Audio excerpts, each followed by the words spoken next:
Today I'm testing the M.Zuiko 300mm f4 Pro lens.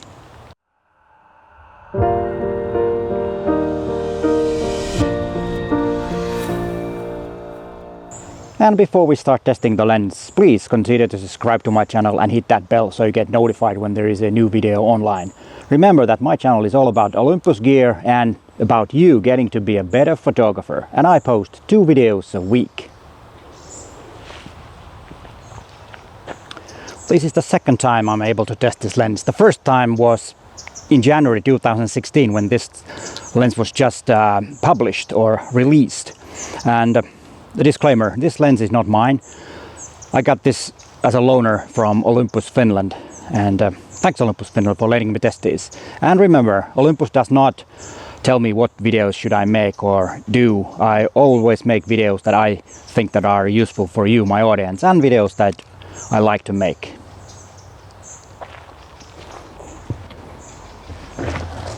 I haven't really used long telephoto lenses that much. The simple reason is that I don't need them that much, so that's why it's really nice to test this lens. Last Sunday was a perfect weather here in Helsinki, Finland, and it was a perfect weather also and perfect day to take this lens out for a spin. I went to downtown Helsinki to the market square to photograph some city birds. I think photographing city birds is really interesting. We very seldom actually see photos of city birds or birds in downtown, in urban areas, and I don't know why. Maybe they are not so exotic versus some birds in woods or something like that, because what's the difference between a bird sitting on a car or on a tree, and I don't know what the difference is. And that's why I think it's really interesting to make images in the city birds. And another thing was that it is something that I very seldom do. And that's why it's also really interesting to learn new things. Because as I said, I haven't really used long telephoto lenses, and it was really exciting to try that out. And what about you? Have you been photographing something that is out of your comfort zone? Something that's really new and totally unfamiliar to you? How did you feel after the images, and have you continued doing it? Did that become a new thing for you in photography? Please let me know in the comments down below. But let's look at the images that I took of the city birds. Hope you enjoy the images.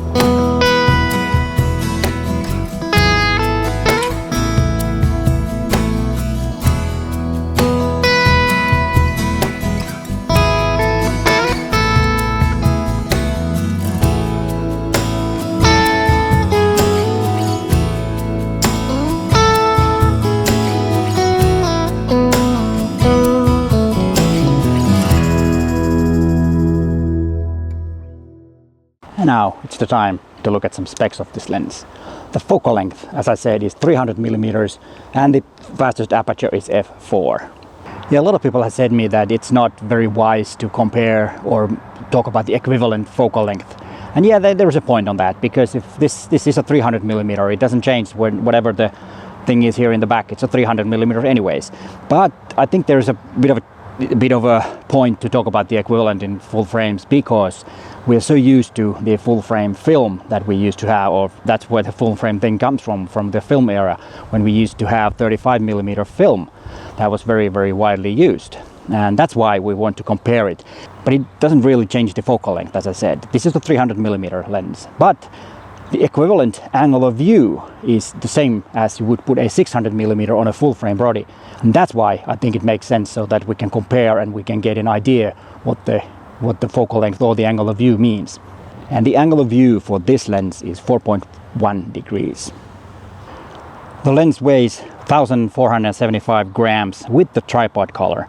The tripod collar is ArcSwiss compatible, so that you do not need any extra quick plates for using it on a tripod. Of course, if you have a Manfrotto tripod, then you might need an extra plate for attaching it to your tripod.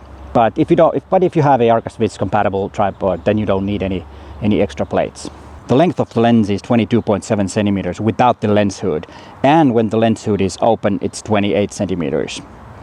The mechanism of the lens hood is quite similar to one that it's in 40 to 150mm, but this one has a little bit better mechanism. It's more durable. The diameter of the lens is 9.25mm, and the filter thread is 77mm.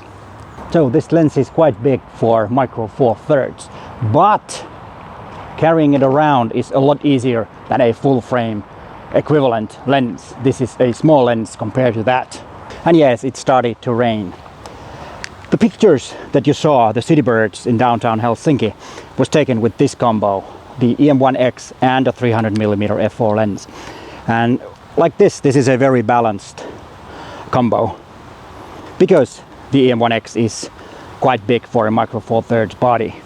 With the EM1 Mark II, without the battery grip, it's a bit unbalanced. So if you use it with the EM1 Mark II, then I would recommend using the battery grip. It's a lot better combo that way. It's more balanced. And speaking of rain, this lens has a very good weather sealing. It's dust-proof, freeze-proof and splash-proof. So a little rain like this doesn't do anything bad for the lens or the camera. I needed to come under the trees because of the rain. My cameras aren't the problem, but the microphones might not like the weather or the water. And let's talk about the IBIS, very effective on Olympus bodies. And this combo has 7 stops of IBIS, which is quite a lot. And the body has 6.5, and this one has 1/2 a stop. And the total amount, of course, depends on what body you have. But this combo, as I said, is 7.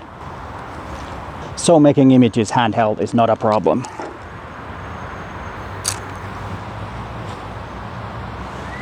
And the lens has an LFN button, which can be customizable. And then you can turn off the stabilizer. But remember, if you turn it off from the lens, you won't have a stabilizer at all. And then this might be a bit hard for handheld shots. Focusing distance limiter button on your lens. And what you can do with that is that you can set the lens to be focusing really close, so it won't go beyond 4 meters. And that option was very handy when this fellow came right next to me at the market square. I could get pretty close, and it can make the focusing a lot faster if you have very close-up subject. And in the middle is the option where you have all the focusing distance. And then you can have the third option, which is from 4 meters to infinity. And I think that's very handy to have. And for easy manual focusing, you can use the MF clutch, which is one of the most handiest features in Olympus Pro grade lenses.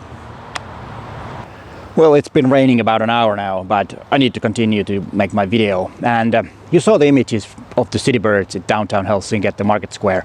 And as I said, I haven't really been using these long lenses that much.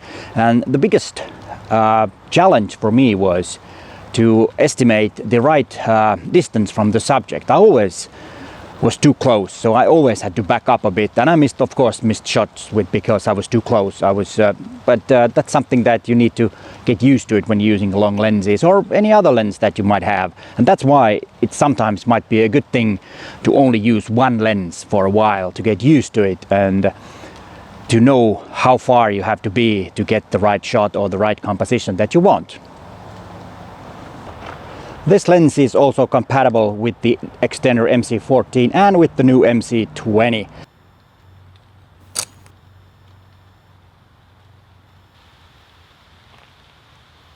And the bokeh is quite nice.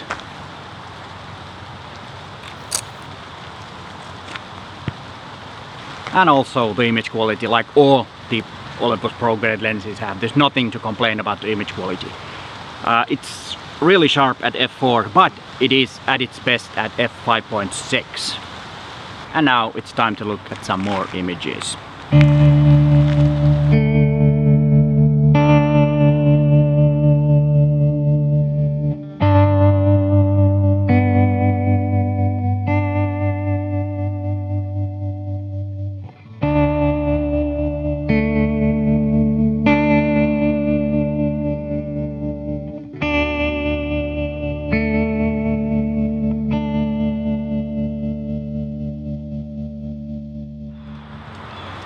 Okay, this lens costs about 2,500 euros/dollars, and it seems to be quite expensive, and it is for a Micro Four Thirds lens. But then you consider what you get with the money.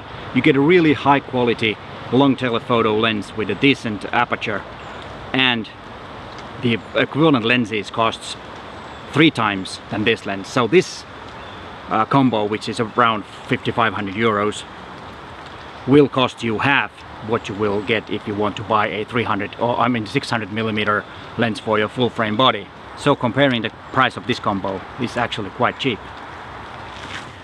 And this lens is also very light compared to those big equivalent lenses for full frame. And it fits really easily in your bag, and it doesn't weigh that much that you can take the whole gear, this lens, this body, and a couple of spare bodies, a couple of spare lenses inside an airplane, which with the full frame body might be a bit of a problem. Micro Four Thirds has a lot of advantages. And if you are in the market for a new telephoto lens, you might want to consider this one or then the 40-150mm f2.8 lens. They both have their advantages. I am planning on making a video where I compare the 300mm to the 40-150mm f2.8 lens and the 150mm with the MC20 extender as soon as I get a hold of with the extender again.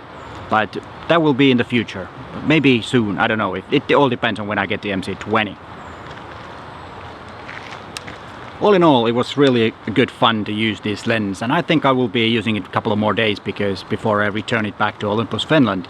And I'm glad that I can use it for a few more days. And you might want to watch these videos next. And thanks for watching, and bye for now.